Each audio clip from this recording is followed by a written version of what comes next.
El Señor esté con ustedes. Proclamación del Santo Evangelio según San Marcos.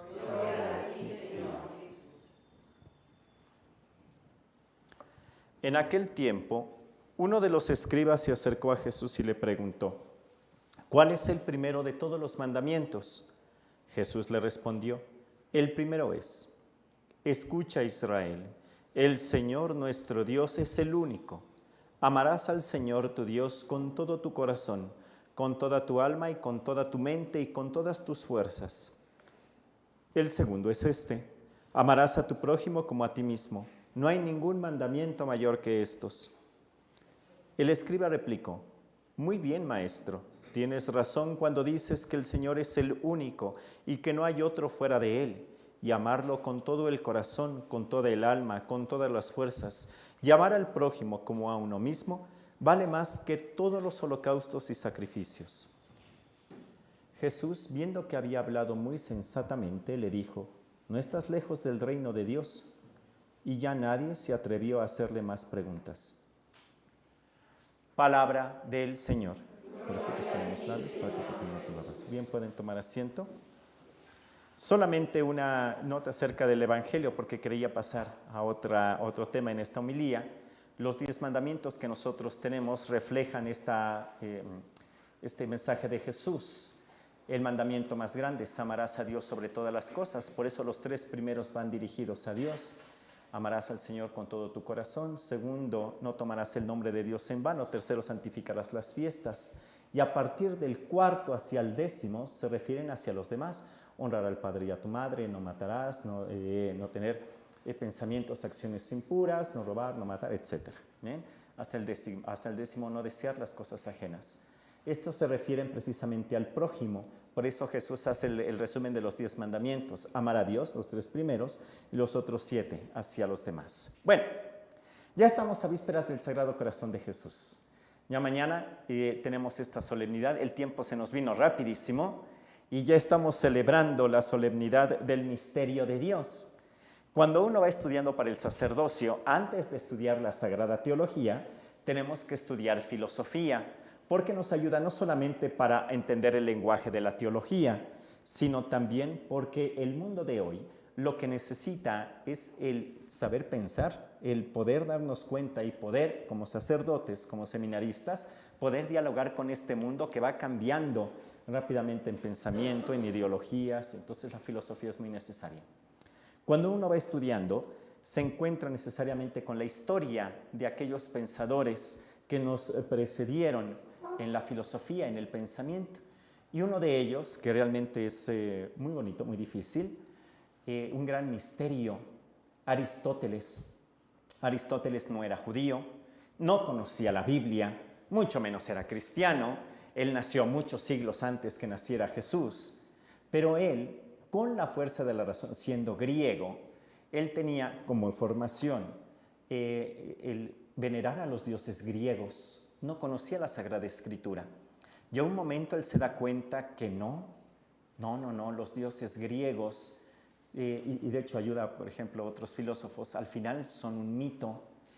Y él comienza a pensar, solo con la razón, ¿no será que existe algo más grande? Y entonces, con la contemplación de la naturaleza, haciendo toda una reflexión, llegó a intuir que había un ser muchísimo más grande que gobernaba todas las cosas. Para nosotros cristianos, después con el tiempo, decimos que a Aristóteles le ocurrió. ¿Ustedes han visto estas puertas antiguas que tienen los cerrojos con llaves grandotas? Bien. Y por lo tanto uno se podía asomar y ver qué es lo que pasaba en del otro lado. Bien. Dicen que Aristóteles, por el ojo de la cerradura, se dio cuenta de que había un ser más grande. Nunca lo llamó Dios. A este ser le llamó una causa sin causas, le puso el nombre de organizador, el acto puro, pero nunca dijo que era Dios.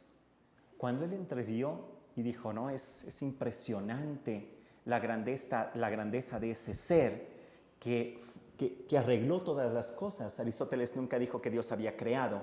Aristóteles dice que este ser organizó todas las cosas, y una vez que estaban perfectamente organizadas como un Lego, lo puso en movimiento.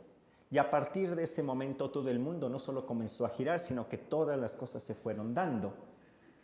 Y en un momento Aristóteles dice, pero es tan perfecto que es impasible. ¿Qué quiere decir? Que no siente nada, porque el sentir significa como rebajarlo a nosotros los humanos. Este ser poderoso, acto puro, no siente, no llora, no se entristece, por lo tanto, no ama. Amar es una imperfección, porque amar implica sufrir. Y por supuesto que este ser perfecto no es capaz de sufrir. Y dicen que Aristóteles, así con esa contemplación, se alejó, diciendo, sí existe, pero es imposible que se preocupe mucho menos por nosotros. Pasado mucho tiempo, muchos siglos, vino Jesús, nos mostró el rostro del Padre, estuvo con nosotros y el cristianismo se fue desarrollando. En el periodo medieval, siglo XII, siglo XIII, otro pensador cristiano, filósofo y teólogo, Santo Tomás de Aquino, leyendo las obras de Aristóteles, cuando descubrió en este libro lo que decía de este acto puro, entrando en una conversación con Aristóteles, le dijo, ¿qué crees, Aristóteles? Ese acto puro que tú lo llamas, nosotros lo llamamos Dios. Y sí es impresionante. Y por muy imposible que parezca, nosotros creemos que este Dios sí ama. Y no solo ama, porque ama, tiene la capacidad de sufrir. Porque Él mismo, estando clavado en la cruz, nos mostró de su costado que tenía un corazón. Claro que si Aristóteles hubiera estado ahí presente, ¿no? Como que hubiera dicho, no, claro que no. Por supuesto que no. Dios es poderoso, que se va a preocupar por nosotros. Y es el misterio que vamos a celebrar el día de mañana, que Dios es todopoderoso, pero es un Dios que ama, con todo lo que implica amar. Hay diversas canciones que mencionan esto. Recuerdo una muy simpática que dice, aquel que inventó el amor tuvo también que dar las instrucciones de cómo evitar el dolor, porque el dolor que estoy sintiendo es muy grande. Pero efectivamente el amor conlleva también ese sufrimiento por aquella persona que amamos. Y ese es el misterio que vamos a celebrar el día de mañana, que Dios ama y que no ama a todos. Padre no ama, bueno, sí ama a todos, pero en realidad me ama a mí y por mí es capaz de amar y por lo tanto de aceptar lo que conlleva el amor, que es en ocasiones el sufrir, pero no le importó con tal de amarme a mí. Bueno, estamos a vísperas. Mañana, que viene la solemnidad, yo quería platicarles qué pasó en el Antiguo Testamento, porque el pueblo de Israel sabía que Dios era todopoderoso y Dios le fue mostrando como en pequeñas menciones, como diciéndome así cositas, que Él también tenía un corazón, pero jamás imaginaron que verdaderamente fuera un corazón de carne, capaz de amarme como amo yo. Bueno, vamos a continuar esta misa dando gracias a Dios y pidiéndole la gracia de profundizar en este misterio de todo un Dios que me ama y que es capaz de sufrir por mí. Que así sea.